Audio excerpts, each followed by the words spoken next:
வணக்கம். நான் உங்கள் ஜெயா. இன்றைக்கி நம்ம இந்த வீடியோவில் விஜய் டெண்டுல்கர் எழுதின silence the court is in session இந்த ட்ராமாவோடைய சமரியை பார்க்கலாம் வாங்க. லீலா பெனாரே ஒரு மீட்டிங் ஹாலுக்கு வராங்க. எங்கன்னா ஒரு சின்ன இந்தியன் வில்லேஜில் தான், கிராமத்தில் தான். அவங்க கூட இன்னும் கொஞ்சம் அவங்களுடைய ஃப்ரெண்ட்ஸ்லாம் வர போகிறாங்க. அவங்க அந்த கிராமத்தில் இருக்கிறவங்களுக்கு முன்னாடி ஒரு கோர்ட் ரூம் எப்படி நடக்கும், அந்த நடவடிக்கைகள்லாம் என்ன அப்படின்னு ஒரு செயல்முறை விளக்கம் செய்யறதுக்காக வந்திருக்காங்க. இவங்க கொஞ்சம் முன்னாடியே வந்துட்டாங்க. அதனால் அந்த கிராமத்தில் இருக்கிற சமந்த் அப்படின்றவரோடைய உதவியோட அந்த பில்டிங்கை திறந்துட்டு அப்படின்னே பேசிக்கிட்டே வராங்க உள்ள. இப்போ இவங்க மற்றவங்களாம் வரத்துக்காக காத்துட்டுருக்காங்க. இப்போ பெனாரிக்கு கல்யாணம் ஆகலை, ஆனால் அவங்க கர்ப்பமாக இருக்காங்க. அவங்க ஒரு ஸ்கூல் டீச்சராக இருந்தாங்க. ஆனால் அவங்க கர்ப்பமானதுனால இந்த ஒரு தவறான முன்னுதாரணமாக பசங்களுக்கு இருக்கும், அது அவங்களுடைய நடத்தையை கெடுத்துரும்னு சொல்லிட்டு அவங்கள வேலையை விட்டு எடுத்துட்டாங்க. அப்புறம் இவங்க வெயிட் பண்ணிகிட்டே இருக்கும்போது சுகாத்மே, ரோக்டே, பொன்ஷிகே, கார்னிக், மிஸ்டர் அண்ட் மிஸ்ஸஸ் கஷிகர் இவங்க எல்லாம் அந்த மீட்டிங் ஹாலுக்கு வராங்க. அந்த ட்ராமாவில் இருக்க வேண்டிய 2 பேர், ப்ரொஃபஸர் டேம்லேயோ மிஸ்டர் ராபர்ட்டோ, அவங்களால இந்த நிகழ்ச்சிக்கு வர முடியாது அப்படின்னு தெரிவிச்சிடுறாங்க.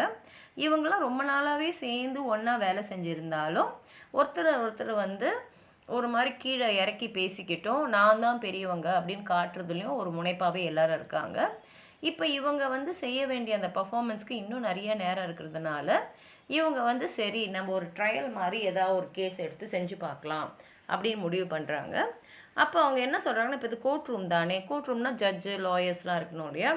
ஏற்கனவே ஜட்ஜாக அந்த கேஷிக்கரே ஜட்ஜாக இருக்கட்டும், சுகத்தமே லாயராக இருக்கட்டும். இப்போ புதுசாக ஒரு டிஃபெண்டன்ட், அதாவது ஒரு குற்றம் சாற்றப்பட்டு அதுக்காக வாதிடுறதுக்காக ஒருத்தவங்களை நியமிப்போம் இல்லையா. அது யாருன்னு யோசிக்கும் போது பெனாரே அப்போ தான் அந்த ரூமை விட்டு வெளியில் போயிருக்காங்க. அதனால் சரி அவங்களே அக்யூஸ்டாக போட்டுடலாம் அப்படின்னு சொல்லிட்டு அவங்க முடிவு பண்ணிடுறாங்க. பொன்ஷேக்கும் கார்னிக்கும் தெரியுது பெனாரியோட வாழ்க்கையில் ஏதோ ஒன்று நடந்திருக்கு அப்படின்றதுனால அவங்க என்ன சொல்கிறாங்க, சரி இந்த குழந்தைங்களை கொலை செஞ்சிடறாங்களே, இன்ஃபென்டிசைடுன்னு சொல்கிறோம் இல்லையா, அந்த குற்றத்துக்கு அவங்கள சார்ஜ் பண்ணிடலாம். அதனால் குழந்தைய கொண்ட குற்றத்துக்காக அவங்களுக்கு நம்ம இந்த கேஸ் நடத்துகிற மாதிரி நடத்தின்னு போகலாம் அப்படின்றாங்க. இப்போ பெனாரே வந்த உடனே அவங்க கொஞ்சம் விளையாட்டுத்தனமாக தான் ஆரம்பிக்கிறாங்க. அதனால் மற்றவங்களாம் சொல்கிறாங்க, இந்த மாதிரி செய்யாத, கொஞ்சம் சீரியஸாக இரு, கோர்ட் ரூமில் எப்படி இருப்பியோ அதே மாதிரி இருன்னு சொல்லிட்டு அப்படியே ஒருத்தர் வாதாடத்தை ஆரம்பிக்கிறாங்க. ஆனால் அது போக போக என்ன ஆகிடுதுன்னா, பெனாரோடைய பர்சனல் லைஃப்பை பற்றியே சொல்கிற மாதிரி வருது.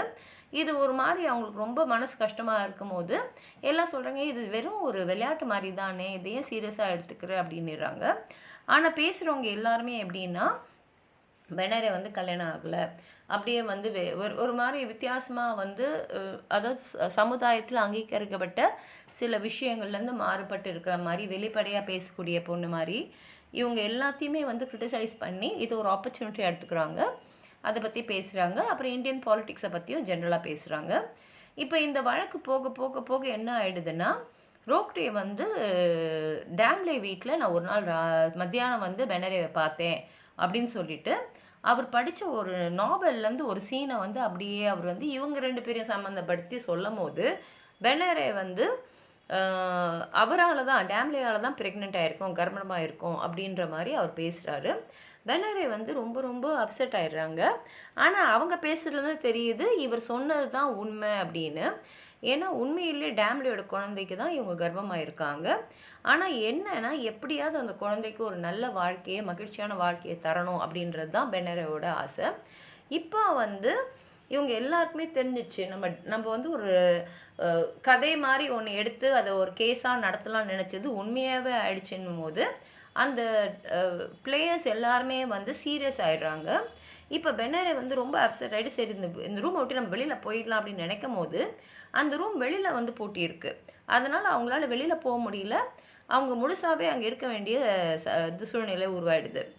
1 ஹவருக்கு மேலே பார்த்தீங்கன்னா ரோக்டே, பொன்ஷேகே, கார்னிக் இவங்கெல்லாம் இவங்களோட பர்சனல் லைஃபையே எடுத்து அது ஒரு விளையாட்டு அப்படின்றத வச்சுக்கிட்டு இவங்க எல்லாத்தையுமே சொல்ல ஆரம்பிச்சிடுறாங்க. பொன்ஷேக்கும் ரோக்டேவும் சொல்கிறாங்க, இந்த மாதிரி பெனாரே எங்களையும் திருமணம் பண்ணிக்கலாமா, திருமணம் பண்ணிவிட்டு இந்த குழந்தைய நம்ம சேர்த்து வளர்க்கலாமா அப்படின்லாம் கேட்டாங்க. ஆனால் நாங்கள் அதை மறுத்துட்டோம், அவங்கள இல்லை திருமணம் பண்ணிக்க முடியாது அப்படி சொல்லிட்டோம் அப்படின்னு சொல்லும் போது அவங்களுக்கு இன்னும் நிறைய அந்த விஷயத்தில் வெளிச்சம் வருது. இப்போ கடைசியில் என்ன ஆயிடுதுன்னா சுக்டமே வந்து பெனரேக்கு எதிராக அந்த கேஸை போட்டுட்டு அவர் சொல்கிறாரு, இவங்க இந்த சமுதாயத்தையே சீர்குலைக்கிறாங்க, தாய்மை அப்படின்ற ஒரு வார்த்தையே வந்து கேவலப்படுத்துகிறாங்க அப்படின்ற மாதிரி அவர் அந்த கேஸ் எடுத்துன்னு போகிறாரு. இப்போ கஷிகர் வந்து பெனரேக்கு 10 செகண்ட்ஸ் கொடுக்குறாரு. இதுக்கெல்லாம் உன்னுடைய பதில் என்ன அப்படின்னும் போது டைம் ஃப்ரீஸ் ஆகி அதில் பெனரே வந்து ஒரு ஸ்பீச் கொடுக்குறாங்க. அதில் அவங்க என்ன சொல்கிறாங்கன்னா, எனக்கு மட்டும் கொஞ்சம் காலம் அவகாசம் இருந்தது, ஒரு தைரியம் இருந்ததுன்னா நான் அன்பை தேடினேன்.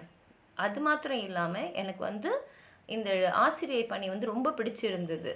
அதே சமயத்தில் எனக்குன்னு பிறக்கிற ஒரு குழந்தைய நல்லபடியாக வளர்க்கணுன்னு ஆசைப்பட்டேன்.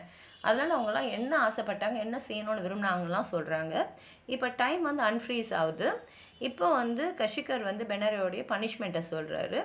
அவர் என்ன சொல்லிடுறாருன்னா, இந்த குழந்தை வந்து சமுதாயத்தில் வரக்கூடாது, இது வந்து ஒரு தவறான முன்னுதாரணமாக இருக்கும், அதனால் அதை நீங்கள் கலைச்சிடணும் அப்படின்னு சொல்கிறாரு. இதை கேட்ட உடனே பெனரே வந்து மயங்கி கீழே விழுந்துடுறாங்க. இப்போ வந்து என்ன ஆகிடுதுன்னா, இந்த வில்லேஜஸ்லாம் அந்த கதவை திறந்துட்டு எல்லாம் ஒருத்தராக உள்ளே வரும்போது இப்போ எல்லாருக்குமே புரியுது, நம்ம வந்து ஒரு ரோலை தான் எடுத்து செஞ்சுட்டுருக்கோம், நம்ம நிஜமாகவே என்ன அப்படின்லாம் புரிய ஆரம்பிக்குது. இப்போ வந்து எல்லாருமே வந்து அந்த குரூப் வந்து போயிடுறாங்க. பெனரே இன்னும் அந்த தரையிலே தான் அப்படியே விழுந்து கிடக்குறாங்க. அவங்களுக்கு வந்து இது வெறும் விளையாட்டு தான், எதுவுமே உண்மை இல்லை அப்படின்னு சொல்ல பார்க்குறாங்க. ஆனால் அவங்க எழுதுக்கவே இல்லை. இப்போ இவங்கெல்லாம் வந்து அவங்களோட ஈவினிங் பெர்ஃபார்மன்ஸ்க்காக வெளியில் போயிடுறாங்க. பெனரே மட்டும் ஸ்டேஜில் தனியாக அப்படியே கீழே விழுந்த நிலைமையில் இருக்காங்க. இதோடு இந்த ட்ராமா முடிஞ்சிடுது. உங்களுக்கு எதாவது சொல்லணும்னு நினச்சிங்கன்னா கீழே இருக்கிற கமெண்ட் பாக்ஸில் எழுதுங்க. இந்த வீடியோவை லைக் பண்ணுங்கள், உங்கள் ஃப்ரெண்ட்ஸோடு ஷேர் பண்ணுங்கள். சப்ஸ்கிரைப் பண்ணாதவங்களாம் ப்ளீஸ் சப்ஸ்கிரைப் பண்ணி சப்போர்ட் பண்ணுங்கள். நன்றி.